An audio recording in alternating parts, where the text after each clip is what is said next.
Госизмена для российского замминистра. Молдова старается удержать независимость, а Лондон перемещает свою авиацию в Польшу. Обо всем этом расскажу подробнее в эфире «Нехта». Самые важные и интересные новости.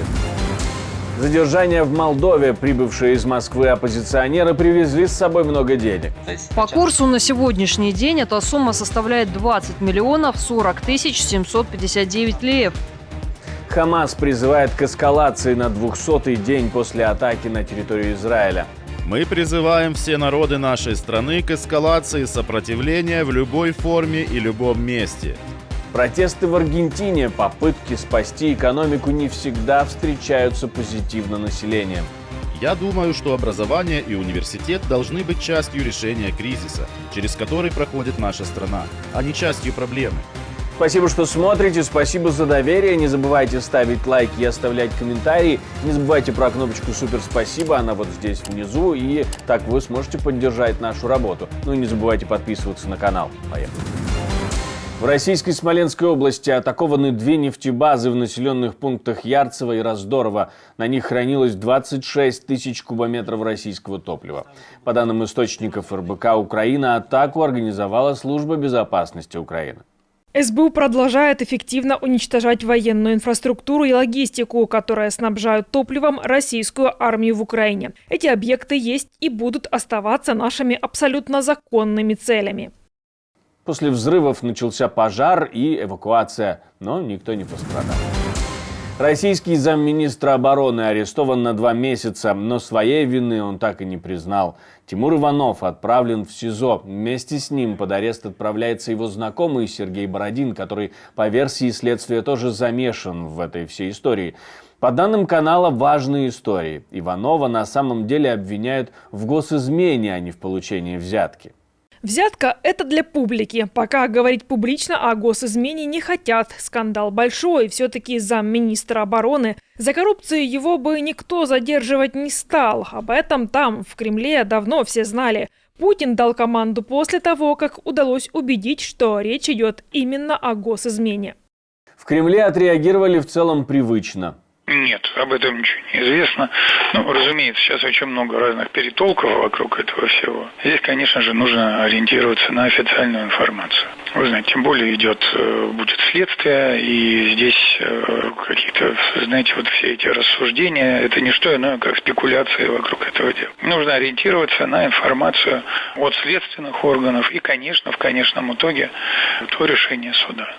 Министр обороны якобы был предупрежден о такой истории, а российские пропагандисты уже начинают сливать грехи замминистра. К примеру, канал Мэш установил вдруг, что, цитирую, арестованный замминистра обороны Тимур Иванов жил в особняке из романа «Мастер и Маргарита» в Чистом переулке в Москве. Там идут обыски. Он занимал все этажи усадьбы Анны фон Мек, которую построили в 19 веке. По мнению исследователей творчества Булгакова, именно в этом доме жил мастер из романа писателя, правда в подвале. Конец цитаты. Удивительно то, что события вокруг Тимура Иванова происходят в период буквально перед инаугурацией Путина, перед его 5-м сроком. И это показывает, что сейчас идет жесточайшая борьба между разными столпами Кремля, между разными башнями. И таким образом сейчас делаются попытки на усиление линии ФСБ в противовес военным. То есть в данном случае мы прямо видим попытки ослабления Шойгу, и целиком можно и даже ожидать определенных подвижек в этом вопросе. Я не знаю, будет ли отправлен в отставку непосредственно Шойгу. Все-таки Путин за него довольно-таки долго держится, но то, что это ослабление позиции нынешнего министра обороны, понятно целиком и полностью. Сейчас к любому громкому делу Российская Федерация будет приплетать то, что ей выгодно. Ну и я не ошибусь, если даже в этом вопросе мы где-то увидим украинский след. Я думаю, что это вопрос все-таки вот этой подковерной борьбы, он будет ли апогеем сейчас либо будет иметь жесткое продолжение, конечно же, вопрос этот открыт. Но, тем не менее, это показывает, что не настолько все стабильно, и Путин не до конца контролирует ситуацию непосредственно в Кремле. Молдавская прокуратура возбудила уголовное дело против главы Гагаузии. Евгению Гуцул обвиняют в финансировании запрещенной в Молдове партии ШОР. В сообщении прокуратуры уточняется, что она ежедневно и систематически ввозила в страну деньги из Российской Федерации. Гуцул действительно часто летала и, правда, в Москву, летала в Сочи на встречу с Путиным. Следователи провели более 150 обысков. Но по делу о контрабанде в отношении партнеров Гуцул, которые возвращались со съезда оппозиции в Москве, некоторых задерживали прямо в аэропорту, а контрабанда имеется в виду деньги. К тому же правоохранители изъяли у прибывших из России пассажиров около $1 миллиона, которые они пытались ввести контрабандой и ввести из российской столицы. По курсу на сегодняшний день эта сумма составляет 20 миллионов 40 тысяч 759 леев. Более того, согласно информации, полученной в ходе расследования, люди, которые перевозили деньги в интересах преступной группировки, получали вознаграждение от 300 до 500 евро. Часть людей, которым удалось попасть в страну с деньгами, уже передали их коллектору в некоторых помещениях аэропорта или в автомобилях по дороге домой. Правоохранители изъяли деньги, товары с символикой партии «Победа», которую сформировали как раз в Москве, и партию ШОР, которую в Молдове не так давно расформировали. Ну и подобную атрибутику. Лондон переносит авиацию ближе к российским границам. Великобритания разместит свои самолеты «Тайфун» в Польше. Об этом говорит премьер-министр страны во время визита в Варшаву. Британские самолеты должны будут усилить польскую систему ПВО. Вместе с тем Лондон направляет более 16 тысяч военнослужащих в рамках учений НАТО Steadfast Defender.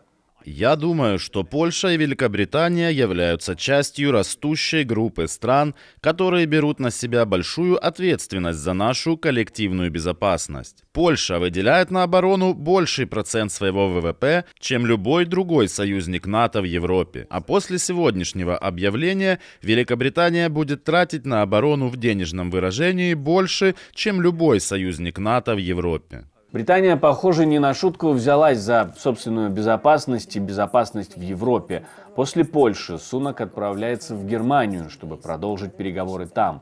Почему так? Что изменилось? И изменилось ли что-то вообще? Мы спросили у Игоря Чаленко, директора Центра анализа и стратегий. Самолеты британских военно-воздушных сил и так принимают, кстати, участие для поддержки польской авиации во время широкомасштабных массированных ракетных атак на территории Украины.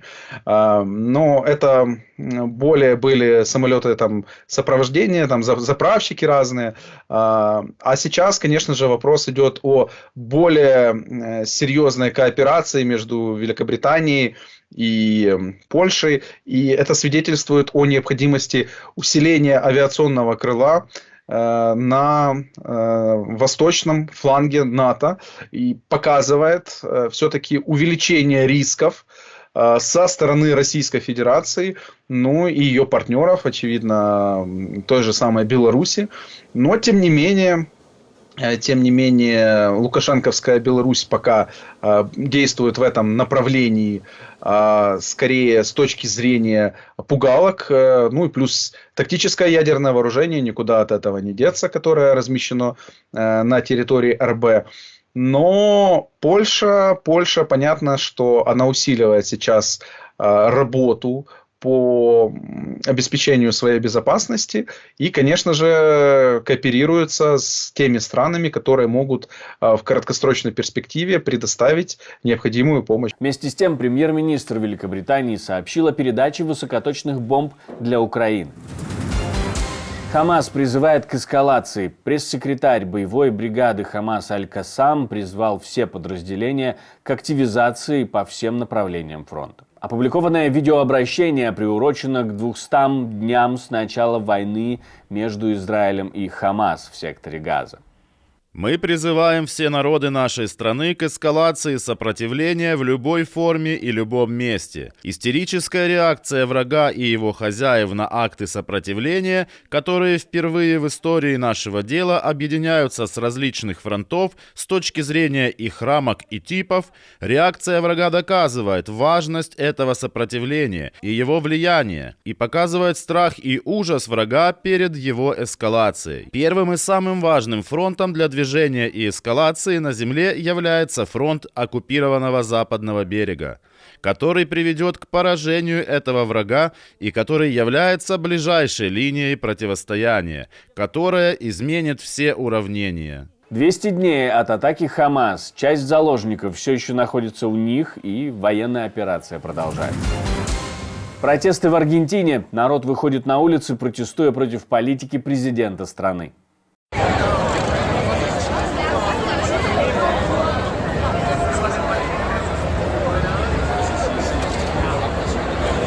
Сотни тысяч аргентинцев вышли на улицы Буэнос-Айреса на антиправительственный марш против сокращения бюджета государственных университетов. Крупнейший протест против болезненных мер экономии, принятых президентом страны. Демонстрации стали последним примером растущей напряженности в связи с сокращением расходов по многим направлениям. Это сокращение расходов помогает преодолеть глубокий бюджетный дефицит, но вызывает трудности в реальном секторе экономики. На поддерживаемых профсоюзами маршах в столице и за ее пределами были подняты транспаранты с надписями «Не крадите будущее у следующих поколений» и «Государственное образование не подлежит обсуждению». Я думаю, что образование и университет должны быть частью решения кризиса, через который проходит наша страна, а не частью проблемы. Мы действительно не понимаем политики государства, которое рассматривает университет как место для индоктринации, а не как место, где получают образование. В нашем университете нет каст. Есть монастыри. 4 монастыря совместного правления, которые управляют университетом. И в нашем университете нет индоктринации. Президент Аргентины, борясь с экономическим кризисом, который пришел по наследству от многих лет правительственных перерасходов, применяет жесткие бюджетные сокращения, которые помогли Аргентине получить трехмесячный бюджетный профицит в начале текущего года. Но эти сокращения сильно ударили по государственному сектору. Государственные университеты Аргентины, такие как Университет Буэнос-Айреса, который предлагает бесплатное обучение как минимум на бакалавриате, в значительной степени зависит от государственного финансирования.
Спасибо, что смотрите, спасибо за доверие. Не забывайте ставить лайки, оставлять комментарии и нажимать кнопочку «Супер спасибо», чтобы поддержать нашу работу. Не забывайте подписываться на наши каналы, это тоже очень важно. Но у меня на этом все. До встречи и хороших вам новостей.